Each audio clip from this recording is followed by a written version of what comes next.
So I don't know what happened. Okay, it's November. I don't know how that happened, and yeah, here we are. So welcome everybody, and we're gonna get started. We got a few things to go through today, so thank you all for coming. I'm sure everybody's been very aware. I'm still training. But that's fine. We need the people. We've got some great RVTs that are either done training, in the middle of training, or just about to start training.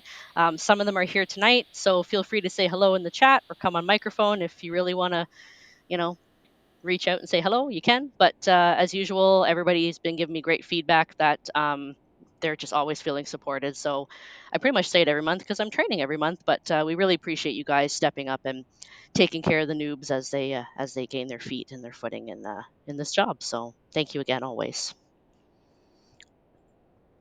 Sharon, you are up. Yeah, yeah. Welcome, new RBTs, and also welcome to our new management. And we're nearly finished with welcoming new management to our team, but we do have a couple more for next month as well. Right now we want to. I'm sure that most of you have run it across some of these amazing people in the last few weeks, but we have Selena Del Vasto, who is our new client experience lead, and she's mainly helping.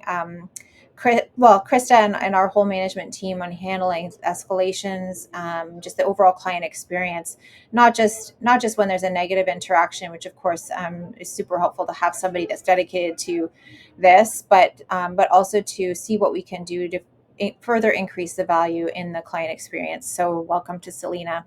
If you haven't had a chance to say hi, please do.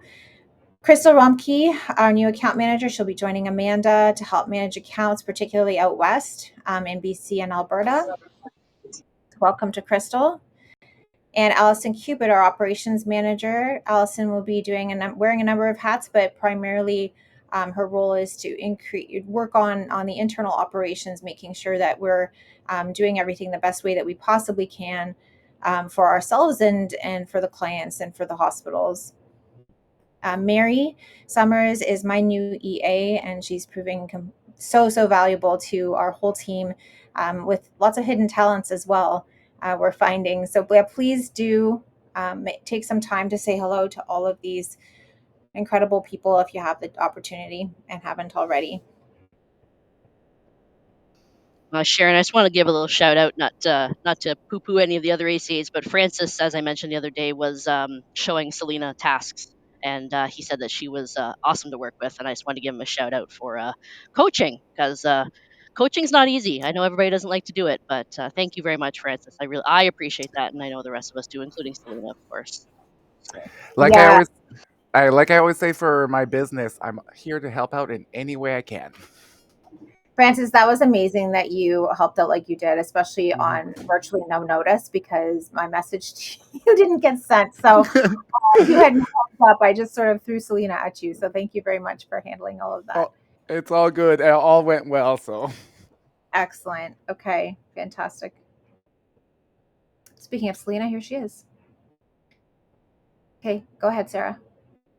Hey guys, sorry, my connection or something just conked out here and I had to come back in the room. Okay. But I did not hear what was just said, sorry. We were talking about you. We were just saying all good things. Oh, thank you. And I did see your message, Francis. Thank you so much. And you're amazing and you're so good at training as well. So you should actually keep doing that. Don't want to steal your job though, Sarah. we'll see. We'll see. Cool. cool. Okay, go ahead, Sarah.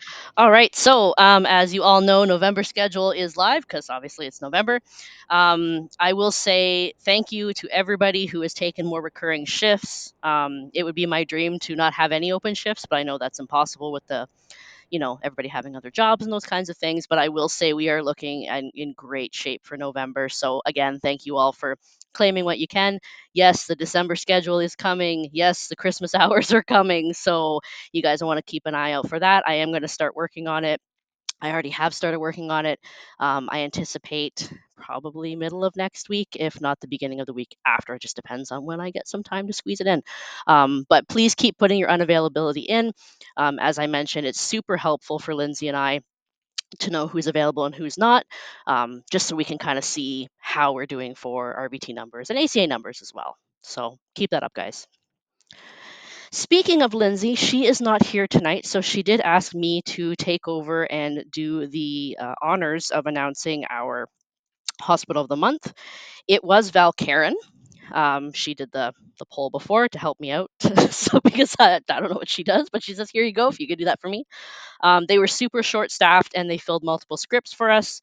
And they took lots of transfers on a Tuesday after a long weekend, including non clients. So, keep giving those referrals or nominations rather for Hospital of the Month. I know that it's really well received with the clinics that I've spoken to. And, it's just nice to be acknowledged 100%. So she'll read out the other nominations at the next meeting, just so you guys know. But like I said, she's trying to make it short and sweet for me. So, yeah. And due to popular demand, I've been asked by a few people in the last 2 weeks before I went on holidays and now that I've been back. Yes, we are going to do Secret Santa again this year. For anybody that's new, this is now the third year we've done Secret Santa. We do it through Elfster. Super easy to use, super easy to do. What I'm going to do this year, rather than sending out an invite or a poll and then an invite, I'm just going to invite everybody. You can decline the invite or accept it. The deadline's the next Friday. I'm giving you guys a week. And then the following Monday, I'll match you with your buddy. You can start shopping. Some of you from last year probably did get a link today. That's because I didn't know the Elfster would send it right away when I started creating it. So please ignore that one. You're going to get a brand new one this week. Okay. Um, and then I picked December 20th, a Friday, because Christmas is kind of in the middle of the week the next week. So if that day obviously doesn't work, we can change it. But I picked the 20th and at 7 p.m. and we'll do it live in spot like we did last year. I thought that was a lot of fun. And just to reiterate, guys, there is zero obligation to participate. This is just for fun. If you don't celebrate Christmas, if you're not interested in it, you're like, I'm brand new. Why am I being invited to this? That's fine. There's no obligation, but honestly, it's a lot of fun. And I record it. So if you can't attend by some chance, you'll be able to at least see people open their gifts on camera. It's kind of fun. So yeah, so I'm going to send that out. So keep an eye out for it. And I am going to invite the DVMs as well, because they seem to get a kick out of it as well. I'm doing a lot of talking today. I remember the old days when I didn't have to talk at all. You want me to take this one, Sarah? Sure. This Sounds this good. is my little soapbox sometimes. Yeah, true. Um, Yeah, for sure. well, because as I've told many of you, but we have enough new people here to remind that we need to make sure that clients don't see their one interaction with us as a dead end. That once we've offered them, let's say telemedicine or transfer, and they've made a decision to accept or decline that, they need to know that they can always call us back. So no matter what's happening with their pet at any time, day or night, they need to know we're available 24/7, 365 to assist them further if something changes with the status of their animal, etc. So it's so critical that we remind them that we're there for them. We did have, and again, I'm sorry for those. This is whether this is repetitive, but we did have a situation where a client called in, was offered telemed, she wanted direct transfer, she didn't meet the criteria, was offered telemedicine, she declined it, and basically what she was told was your option today is telemedicine.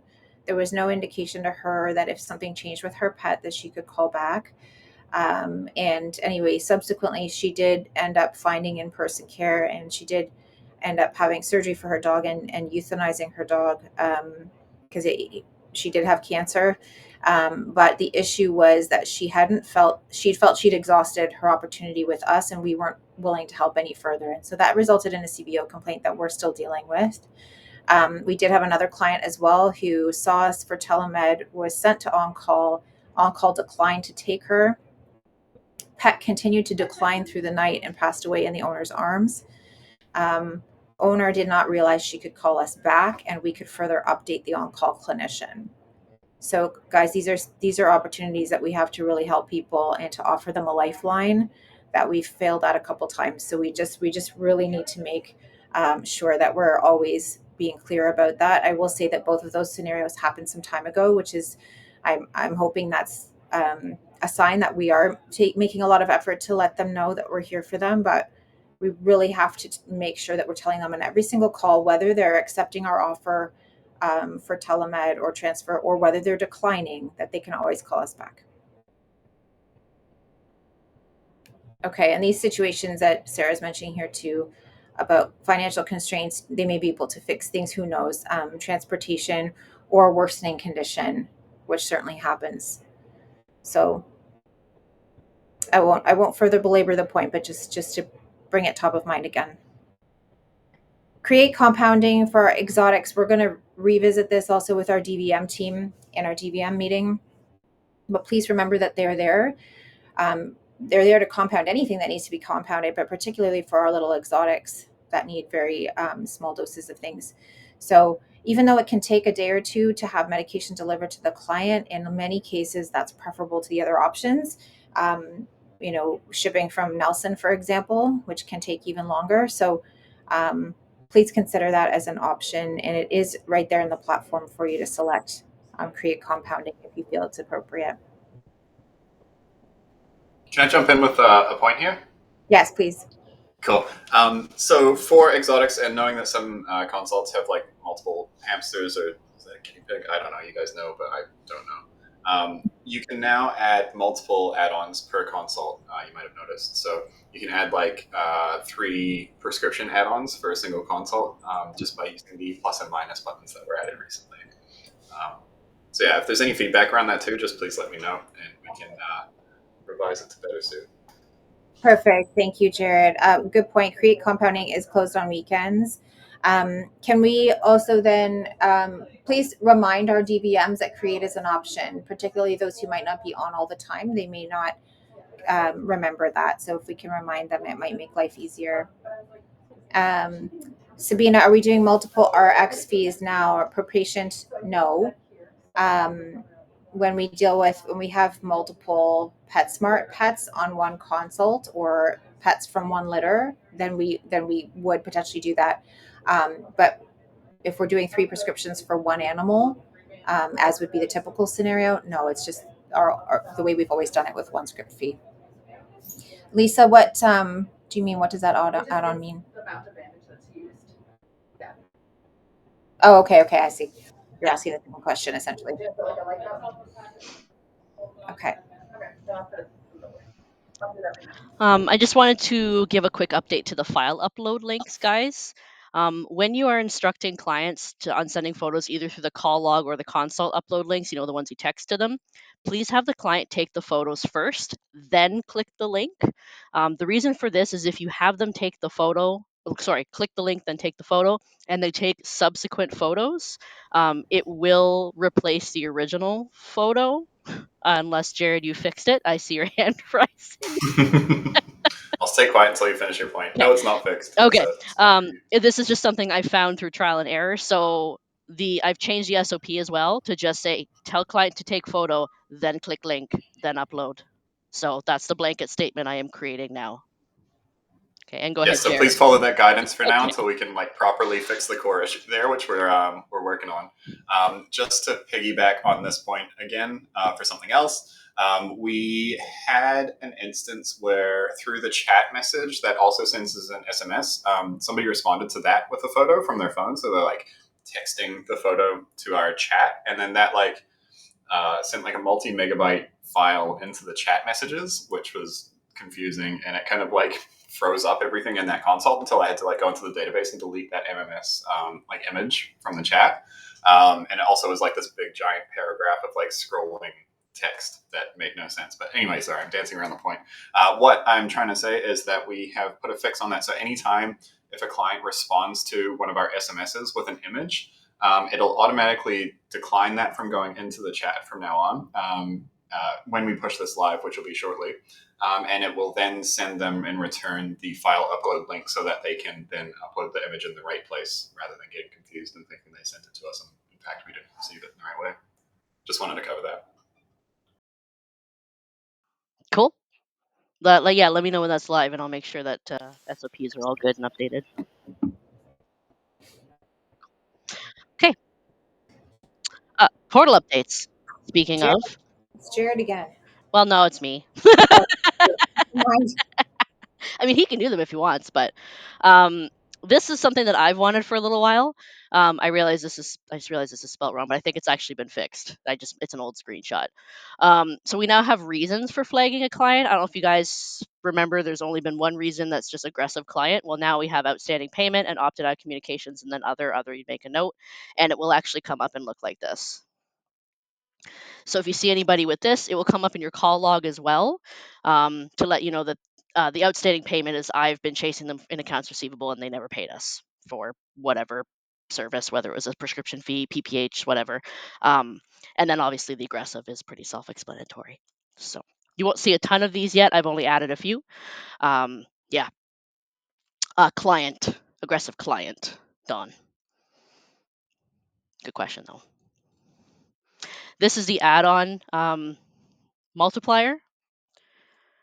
So this is how you can do multiple script fees. There's a little button there. That's a really good question, Sharon. I don't know if you or Mike, I don't know if Mike's here, but if you guys want to weigh in, do they need to pay prior before they can book a new consult? Mind you, we do the pre-authorization, but do they need to pay the money they owe us before we book a new consult? Yes, sorry, I was speaking with my mic off. Yes, they do. I guess it would depend whether we would even accept them to book a new consult. Would depend on what happened to the first one, but why they didn't pay on the first go round. But Okay, maybe we can talk through that at a management meeting or something, some sort I of. think that's a good idea. Yeah. As a general rule of thumb, yes, they should pay an outstanding balance before they're allowed to incur further. Mhm. Does anything come up in the RVT portal though, or how are we going to Yes. know that they're outstanding? Yes. It doesn't tell you Yes, it from does. when or what. It just tells you that they've been flagged for an outstanding payment, which can be removed Oh, it does. after they've paid. Yeah. Okay, it does come up in the portal. Okay. Yep. It's Now, I all mean, Thank you. it's all in the SOPs as well with screenshots. I just didn't include that particular screenshot here. That's okay. in theory, someone could call in under a spouse's phone Sure. number, name, whatever. But yeah, Yeah. if we do happen to flag somebody, and they really ought to pay for. Now, sometimes there's pushback, or they're insistent that they did pay, or they weren't aware that something didn't go through, or whatever. Mhm. I think we could then make an individual judgment based on what's going on with the pet, how serious it is, etc. So we'll talk through it in a management meeting and get back to you guys with more details. I'm gonna make myself a note right now, Sharon, just for the next one. Outstanding. Okay. Francis's question: if we get paid by each transfer for RXP, which we ask for other provinces, Ontario 13%. I don't know the others off the top of my head. I can't remember the others either, Francis. So in the e-transfer SOP, it does tell you what each price for a prescription fee is in Ontario and BC. I think BC is like $31.50 or something like that, but it's in the SOP. I think it's like 5% or 6%. It's a lot less than us. That's all I remember. Alberta's also less than us. Yeah, and I'll be adding any other pertinent of those into the SOP as we expand to provinces and states and all that kind of stuff. Yeah, for sure. Great question though, Francis. It does come up for sure. So thank you. Yeah. So Okay. Jared and the guys have been hard at work getting this to work for you guys. I know there's been a lot of bugs, and I know people have used it and it didn't work, and it did work and it didn't work. But as far as I'm aware, the automatic transfer for tasks, the transfer email button is working. Hooray! It's automated. It's lovely. Any feedback, guys? I have a question about that. I did the transfer the other day, and I asked people if I hit the send transfer email, what does the email look like? And nobody really knew that was on shift. So when I hit the send transfer email, does it just like email everything attached with and does it CC the regular vet as well? Yep, it's Usually all. Yep, yeah, and sorry. it's all in the SOPs. It's all been updated in the SOPs. All this is the screenshots. SOPs. Okay. Yep, in the transfer. Yep, so it sends a copy of the transfer form. It looks a little bit different than our old ones, and then it also sends a copy of the medical record. Jared, are we? Sorry, go ahead. Is it a new SOP or is it the old transfer SOP that I gotta go back and look at? Yep, it's the old transfer ones because I've updated it. Okay, cool. Yeah. Thank you. Jared, are we? Yeah, thanks for raising that too, Sabina. We are making one change, well, a couple more changes to this. It's effective currently in how it is, but we are going to start BCCing the care email address just so that you can see it in the inbox and see what it looks like and make sure that it actually sent. Oh, okay, so perfect. We'll push that change shortly. Okay, perfect. Yeah, I hit the other button and it gave me, I love that it had My buttons meeting. copy and paste. I hear you. So I just did it that way, but it was very convenient having to just not type it out, but just copy paste everything and go. Because I was a little Yeah. Thank you. scared with the send transfer email and not get it going. I didn't know what it was going to do. So, but I like That's the other fair. option as well. So thank you for doing both. Yeah, no problem at all. Yeah, we wanted to keep the manual tools just in case. But yeah, very open to feedback. Like the BCCing the care email address, Yeah. we're adding that based on feedback that we've received, so people can know that it's sent. So if you have any Awesome. other like ways that we can make it better for you, please just let me know. Awesome. Thank you. Of course.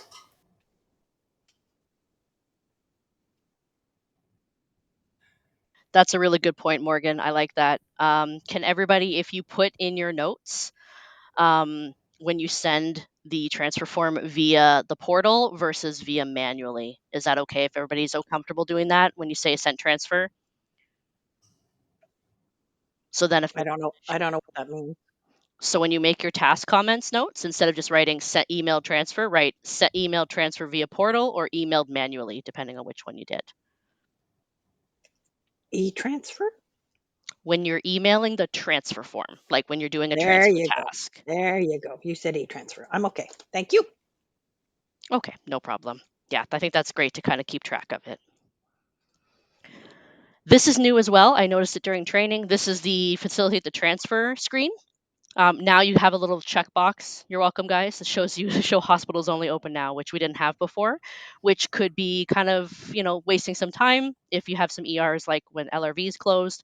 This way you can check this off, and it'll only show you ERs that are open, which is great. And then my favorite update that I know I've been bothering Mike for about a year is intake questions for PetSmart are live, folks. Hooray! Yeah, Mike's dead. Okay, that's fine. And it's not his fault. Like I'm just teasing him. But you guys know, trying to follow up with PetSmart for the client information, all that stuff. Well, now this is in their intake questions when you book it or they book online. And I've checked a couple today, Jared, and they seem great. So like ones that Excellent. PetSmart is booked. I meant to message Good, you good. that earlier, but I forgot. So I figured you'd be here. So Awesome. Thank yeah. you. So these all are set, and you guys would just write them in too if you're booking it, and PetSmart does it as well. And yeah, like I said, it's been working really well. So yeah, it's great. Sharon. Oh, hi. Okay, guys, we are updating some pricing. There's a few different things being updated. One of the big ones for you that I think is going to make your lives easier when you're communicating with clients and booking consults is that beginning November 15th, premium clients, so clients of our premium member veterinary hospitals, transferred to in-person care immediately. So a direct transfer, immediate transfer following a virtual consultation with one of our veterinarians will receive a refund, or we just won't charge for their smart vet consult. Clients need to obviously be told this new add-on will be live November 15th, and the call log script will be updated to reflect this change so that you don't forget. Prior to this is exciting and something we've wanted for some time. I think for those premium clients, it makes it, well, it's a perk for premium hospitals, it's a perk for their clients, and also makes it zero risk for them financially to go ahead and book a telemedicine consultation when it's recommended. A lot of times, as you know, clients are insistent, no, I need in-person care. I know I need in-person care. And they don't want to book the telemed consult because they don't want to pay twice. So this eliminates that potential risk for them. And it's something we're experimenting with it. We're going to see, we're hoping that it increases the number of consultations that we're able to book. We're hoping that, the number of transfers is not likely to skyrocket. I mean, just because we're booking more of those consultations. So we're going to be keeping an eye on the stats there. And, but we do think this is this is just better care for the clients, certainly make them happier. You may ask, well, why aren't we doing this across the board for every single client? We want to see what the impact is before we make a sweeping decision like that. Our premium hospitals are paying a fee to have us provide care for their clients. So right now we're offering it as a perk for them. If we find that it's really, really effective and it's not costing the company, an incredible amount of money to do this, then we could consider expanding the program to cover every single client. But we'll have to see how things go. Okay, any thoughts? Feel free to come on mic, or I'm having a look. Yes, we refund the whole consult amount, Lisa. So no risk for them. And yeah, feedback from clients. Oh yeah, of course, clients. We've always said, and you'll still have the spiel to give clients that 75% of the time, approximately, we don't have to send to physical care. We can handle things between 70 and 75% of the time. So on balance, when if a client calls us 4 times, on balance, they're going to save money coming to us compared to going to the Emerge every time. And so you can still, use that argument when you're dealing with a non-premium client. But I think for those premium clients, it's going to make this conversation so much easier for you guys. Question. Yes. If we did a consult and we prescribe medications and we say, see if this works, if it does, give it a couple of hours, and then they call us back saying it's not working, and then we transfer them, do we still not charge the consultation and maybe charge the prescription fee, or do we charge No, in that instance? no, this would be an immediate. This is the doctor gets eyes on the patient and says, no, I need to send you to in-person. It makes a decision during the consultation Gotcha.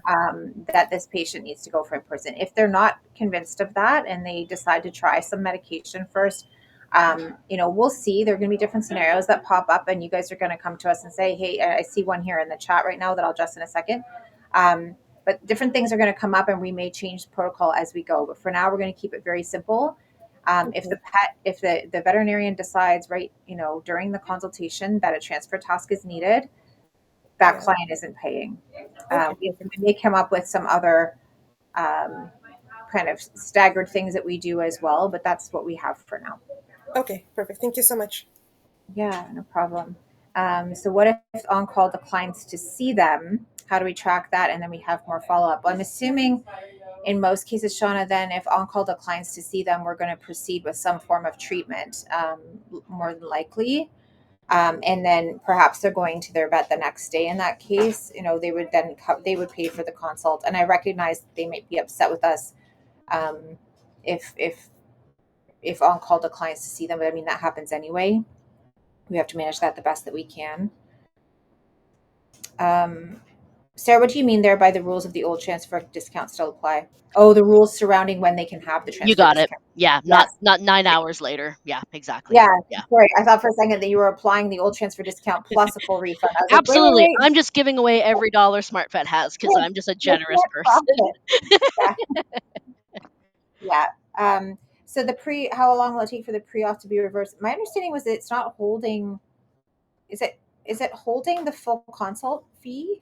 It is, and it depends on the bank itself because some Okay. will reverse in like a few days, some will take up to a week, and then I think it's Visa. Amanda's not here, but I think a Visa debit, depending again on how the banking is, it actually takes the funds out, but it would return them if it weren't completed or something along those lines. Please, Mike, if I'm speaking incorrectly, feel free to jump in, but I think that's what I learned from Amanda. Okay. Thank you. Okay, he did a thumbs up. Okay, cool. And there are other pricing updates also going live on November 15th, including an increase to the consult rates, guys. So watch Slack and email for details. We're not going to go through all the detail of that right now, and how much in hours and how much after hours and how much exotics are, etc. But there are changes happening, so we'll send you explanations for all of that, and obviously the tech will be updated to reflect changes. All of that going live November 15th. So for how do we know if on-call declines to see and we're not aware? So we should always be telling clients. So if the on-call's protocol is that they're going to call the client and have that conversation, and then on-call decides not to see the patient, we should always be asking that client to call us back. There may be something further that we want to do. It may have been that our best case scenario is that on-call sees the patient. We all know, in spite of all of our best efforts and thoughts, that there are times that just simply can't happen. And in those cases, we want the clients to call us back. So I would always tell the client, if either they don't get in touch with you or they get in touch with you and can't see your pet tonight, please call us back to let us know. And we'll again, is this part of that? This isn't a dead end sort of scenario. Because this is what happened to that lady who had the pet that declined and died in her arms. She thought once she had that call with us and we sent her to on-call and on-call refused to see her, that she had no other alternatives, that she'd sort of exhausted all her options, and that her only option was to hold her pet while her pet passed away. And that's tragic. So make sure they're calling us back, because we can find alternate places for them to be seen in person. Potentially, we can offer telemedicine options. So there are other things for us to do. Okay. Sabina, we're not going to go through the details of the new fees right now. We've just updated the pricing for the consults, so we'll go through all the detail with you there in email and Slack messages, and you can feel free to ask questions in the Slack. Okay, thank you.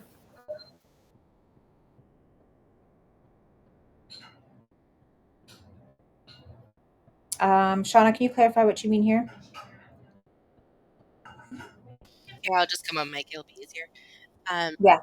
I have had, sorry, covering from COVID, so I'm a bit cough. Oh gosh.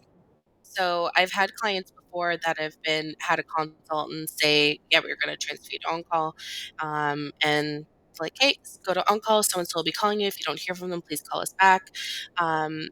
And I have sometimes said if I felt like the on-call veterinarian was giving me an idea that they didn't want to see the client, I have told clients to call us back if for whatever reason so-and-so is not able to see you. But on those cases that, and maybe that'll change, on those cases that we haven't, and they call back, like I've had some 5, 6, sometimes 8 hours later and be like, well, so-and-so told me to monitor, he's no better, I really want to be seen now. And they transfer at that time, even though we tried to transfer them before. Is there any discount for that one because it's been so long? Or two, we tried to transfer that. The last time we were aware they were getting transferred, the 3-hour window's already passed that we would close out that consult and no charge, but now they're calling back again because they never had a transfer, yet they had a full consult. So it's just one of those gray areas, I think. Yeah. I know it's very confusing. So I just want to so the main question though is, are we extending the 3-hour window for closing consults? Yeah. So, because basically for consult review or consult tracking, Yeah. if the last notes on the consult and everything were done more than 3 hours ago, then we go ahead, charge out the consult and close it. Yeah. But if these clients that have said, talk to the on-call, we transferred everything, and the on-call is like, oh no, just monitor, are calling back later, we weren't aware that they didn't get seen by on-call. So we've given them a free consult, but the on-call may not necessarily see them. You know what I mean? I see what you're saying. Yeah, Mike, any input there from you? Yeah. My thinking on it is like it's a new implementation, so it's always Yeah. best to just keep things simple. And I would just say that transfer discount is now a benefit to that pet owner, and we'll leave it at that, and we'll monitor if that becomes an ongoing issue or not. That would be my recommendation on this. Yeah, it's also just like the policy is if we transfer you, you get you don't pay, right? And I think we can stick to that. The policy isn't necessarily if you pay your vet, you don't pay us. It's just if we transfer you, you don't pay. So I think we can just kind of stick with that. And if that becomes abused or there becomes other issues with that, I think we can look at changes down the road. Does that make sense? Yeah, it does to me. Does it make sense to everybody else? Cool. Nice.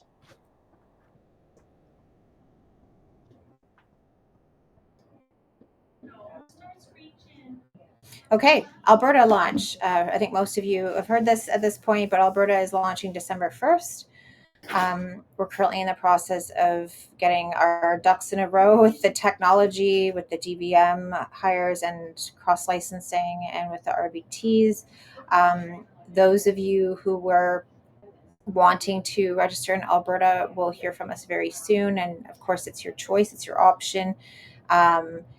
We do have a bit of a different regulatory requirement in Alberta where the RBTs who are triaging Alberta based patients it is preferred that they're registered in Alberta. So we are going to be registering a number of you in Alberta. And then essentially what's going to happen, and Mike, jump in if you want to add any detail to this, but Alberta calls are going to come in on a separate line, and only the people registered in Alberta are going to be taking those initially, unless they're ringing, and they're on hold for a certain amount of time, in which case we may have the general team pick up those calls if we really need. Mike, do you have anything to add to that? No, that's fine. I guess, well, just one question for clarification, maybe everybody in the room is wondering, is like, how does it impact someone? We're not going to let it ring for too long, just under the assumption that we're gonna have like a relatively smaller Alberta team, and so it'll only ring for like 3 minutes, and then it'll ring to the rest of the team or something like that. So I don't know, just how should the team be thinking about that if I'm not registered in Alberta, but I have to answer a call there? Well, I think what we need to do, and we're going to put out SOPs around this, guys. We're still hashing out the details of it, so I'm not going to get too into the weeds with it right now. Before we go live, December 1st, you'll have a very good understanding of what you need to do if that does happen. I think, for example, if we have an RVT on shift, well, we always will, who's registered in Alberta and they're just tied up for a few minutes, and we can kind of get a status update on them. It could be a simple case of having that client just hold on a minute until that person's available. So ideally, we want Alberta RVTs answering these, like technologists, answering these calls. However, we don't want critical patients ever sitting in the queue for too long, of course. So if we have to address them sooner than that, we will. And obviously, we'll bolster the team as needed once we see what the call volume is going to be. Sorry about the background noise. I'm in my clinic right now. This does not affect ACAs at all, Francis. You're completely fine to carry out tasks, etc. Miranda, we're going to go through the steps with those who are going to be getting registered. Everybody will receive communication from us on that, but we don't need to go through it with the entire team today.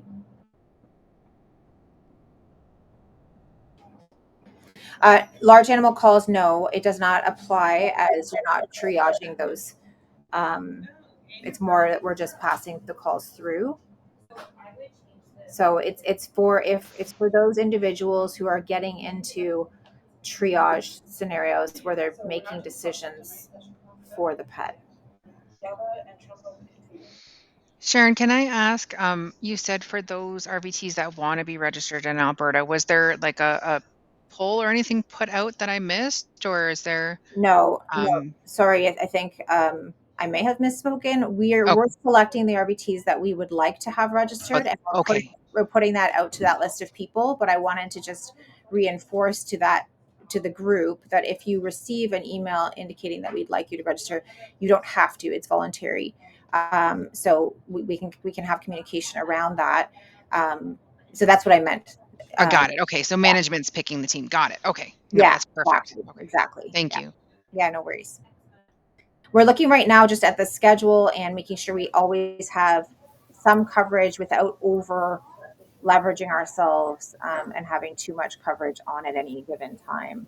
Can non-Alberta registered techs answer the calls like we do in BC, or is Alberta completely different? You should be registered in Alberta in order to take a call and triage a patient. That doesn't mean that you couldn't answer the call and speak to the client and find out what their concern is. But if you're carrying out the triage as per our protocol, you really ought to be registered in Alberta. So we're putting together our own plan protocol SOPs around that right now. Okay. Thanks.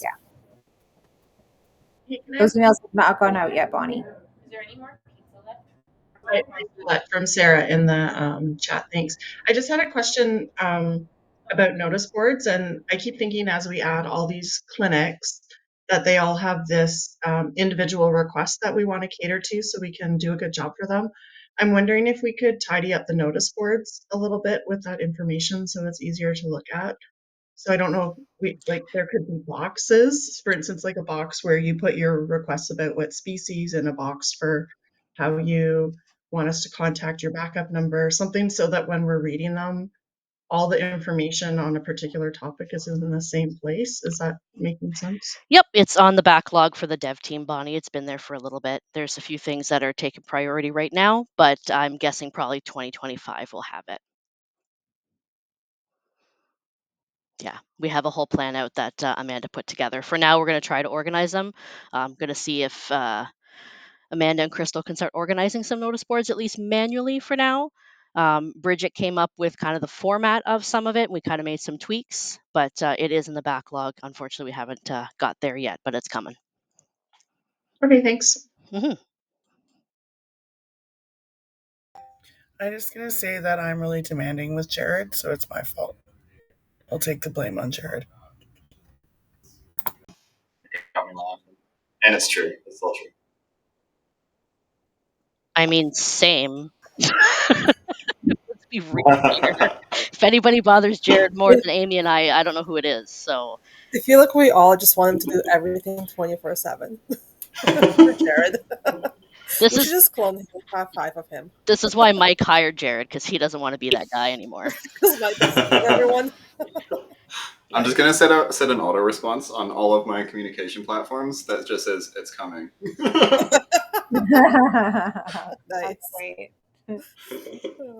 Jared's awesome. He does so much, including helping us with this. Good segue, Sarah. Okay, so we've gone back and forth a little bit. I'm going to chat with you guys now about something that we think is going to be kind of fun for the team. So, just for a little bit of context, we need to rebrand. Some of you may know this. A lot of you will not know this. SmartVet is being, I don't want to say the word forced. Forced isn't a nice word. SmartVet has to change its name, particularly before we expand to the US. The reason being that PetSmart, who obviously is a very close partner with us, owns the rights to the names VetSmart in the US and Canada. And us being SmartVet is just too close for comfort for them. So they're helping us with a rebrand effort. And we started this, oh gosh, months and months ago. And a firm was hired to help us with understanding kind of our core pillars of, what we're doing here, understanding who we are, helping us with renaming. And we were given 5 or 6 options and didn't fall in love with any of them. Mike and I have struggled with this over some time. So they said, well, we can go back to the drawing board. And we thought, well, why don't we go to our team who knows who we are, who is who we are, better than anybody else, because we didn't feel like they captured the essence of kind of what we feel SmartVet is. And we just didn't find a name that resonated well with us. So we thought we would put this out to the group to see if anyone comes up with something. And we have we're working on a prize package right now. If what we're going to likely do is we're going to have a Slack channel, so you'll see that pop up. We were going to build a room and spot, but Jared wasn't really up to the task. I'm just kidding. We were going to build a room and spot, and we were going to have suggestions posted in there, but it was just a lot to go through. So it's going to be a Slack channel, and everyone can suggest. People can make suggestions for what they think. Our top ones we're going to kind of vote on them, and I think it'll be fun. We'll send out polls and things, and then if someone on this team is successful in coming up with a name that we think resonates well, and we're able to move forward with it. In other words, we go through the trademark due diligence and all that stuff, and there's no legal reason we can't use the name. We have really cool prize package that we're working on. You'll have an option of some different options to choose from, but a really nice package of things for you if you're successful. So we think it'll be a lot of fun. We're still in the setup process of it. So get your thinking caps on. And Jared's going to start us off with the first suggestion. We won't tell you what it is now, but he's going to put his own suggestion in and throw it into the ring. So we'll see what you all think of that. Does the CVO still have rules about how you name clinics? We're not a clinic. We're the business. We do have our own accredited facility, obviously, here in Ontario, but we still are SmartVet, which is a business. We run under that accredited facility name. So CVO has no jurisdiction over what our business name is.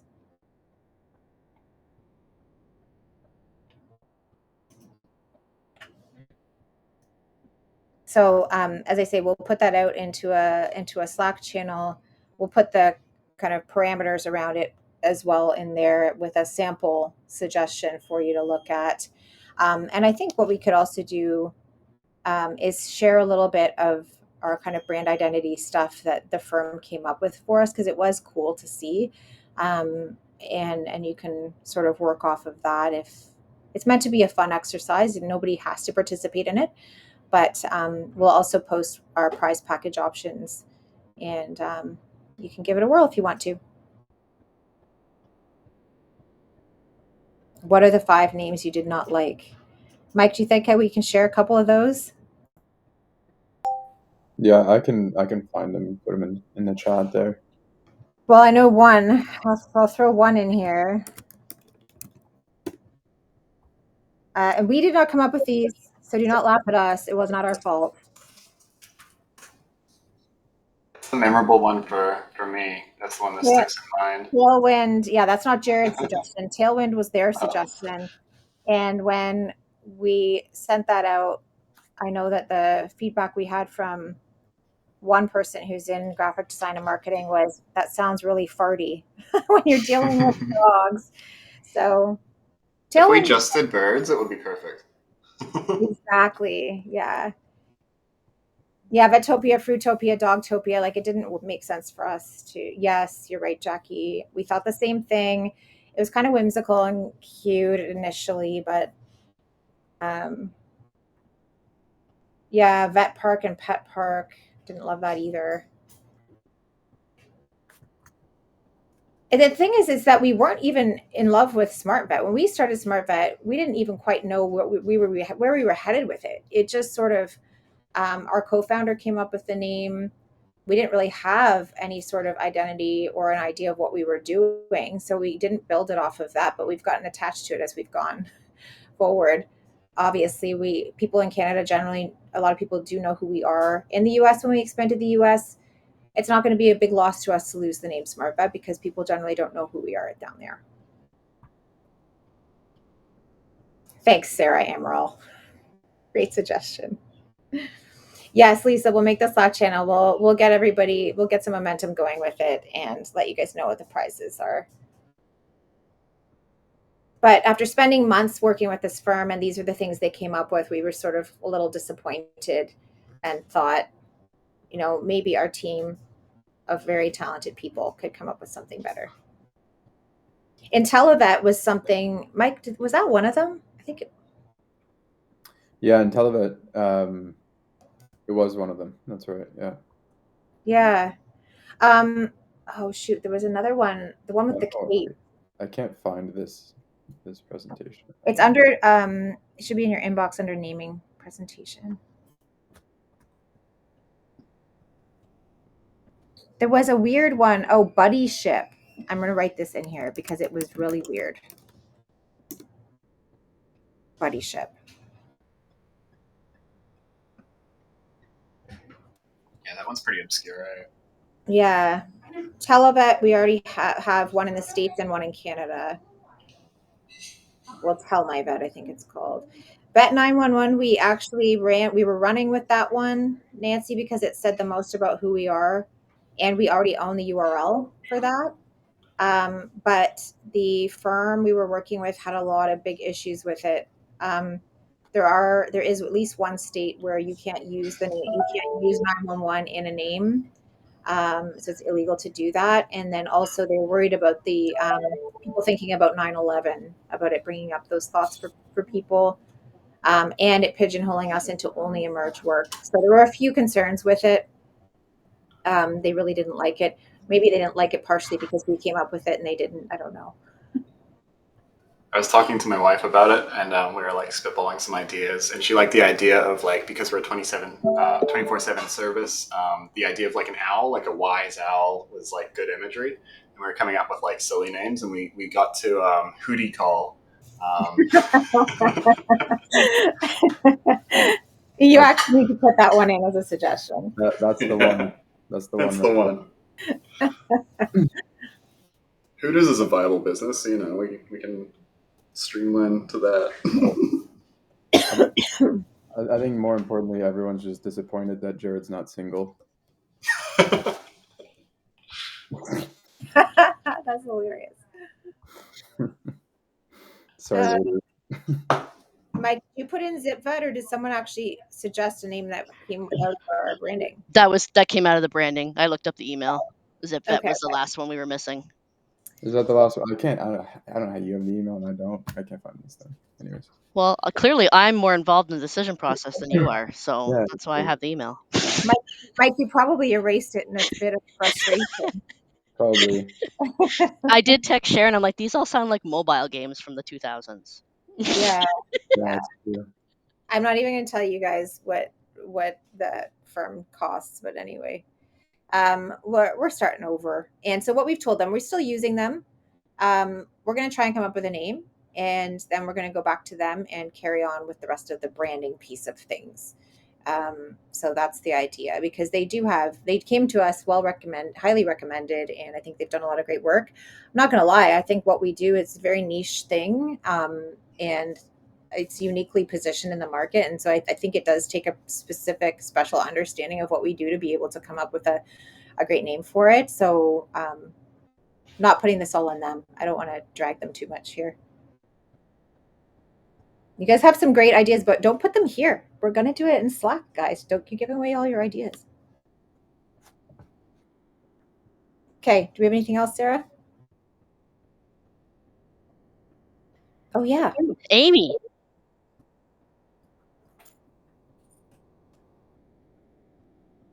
I saw her typing at one point. I'm She assuming. was typing. Probably talking with her mic off.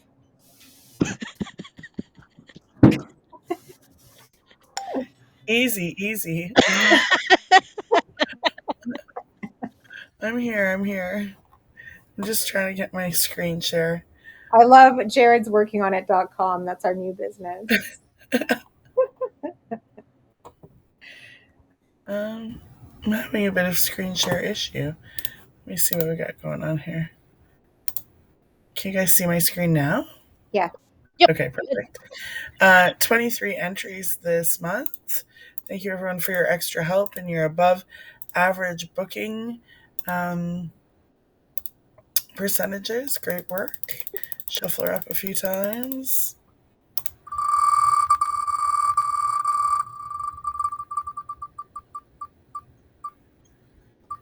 And our winner this month is Steph Greer.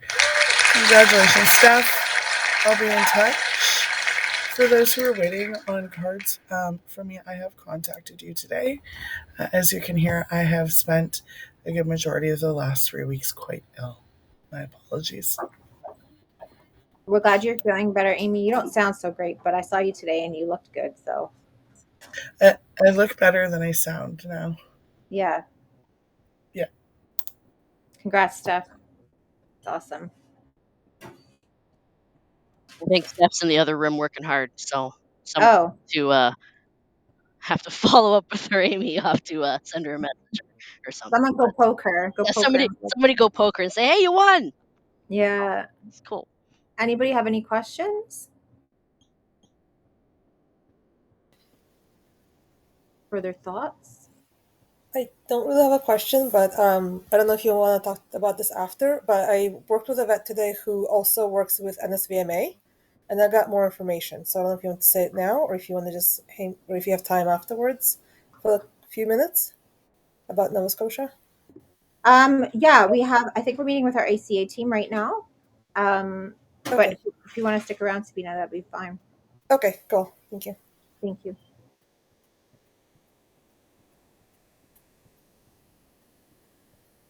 Okay, great. Thank you, everyone. Enjoy the rest of your evening. I love to see all the chairs full in here. It's awesome. We should.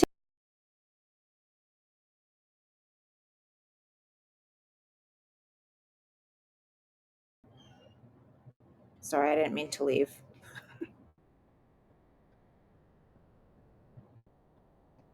I remember in the really old days where you would be in spot a little more because, it was at the beginning, and all of a sudden I'd see your avatar just running around the entire building, and I go, "Oh, there goes Sharon doing her cardio again tonight." I don't know what the heck was wrong with it. I know. It still happens, Sarah, all the time. Can we remember next time, or maybe we could just take a screenshot of the recording, but I'd love to get a photo of our team now in here and then compare it to our original one. Oh, that's a good idea. Sharon, I think that would be great on a board for conference. OVMA. Like, it Yeah. would be really cool to show everybody. Then versus now. We were pretty sparse before. Mike, did you take the screenshot last time, or was it just randomly one of us? I don't actually remember. I don't know, but I have it. I have the board at home with the old original photo on it. That's helpful. Thank you, Mike. Okay, well, I took one. Yeah, Jared, show them how you move fast in the room. Yeah, Jared, I saw you running today, and I wondered how. He showed me how, but I It's, forget now. it's pretty complicated. Maybe, do you guys have like a pen and paper? You just hold shift on the keyboard and click where you want to be. Well, I forgot how to do it. So. You, Okay, smart you can aleck. also, you can also Jenny's use got your it. Jenny's keyboard. got it. You can also use your keys like up, down, left, right, True that. and hold shift. You should also like those. You can I do, don't you have can enough all wake time to up at go like for a 7 run. a.m. and do like a little spot cardio session. I'll pass. Thank you. Like F54 or 55 or whatever, but on spot. No, I'm just running over. I'm running to my next meeting. Everyone, have a great evening. Okay. Thanks, everybody. I took a couple screenshots, Sharon. I'll trim them up and I'll send Great. it to you. Thank you. Email to you. Yeah, that'd be great. And then we'll get another one in December, like at the beginning of the meeting, because I know a bunch of people left already. Yeah, for sure. But I'll send this one that I've got for sure. Great. Thank you. Yeah, for sure. Thanks, everyone. Good night, everybody. Night.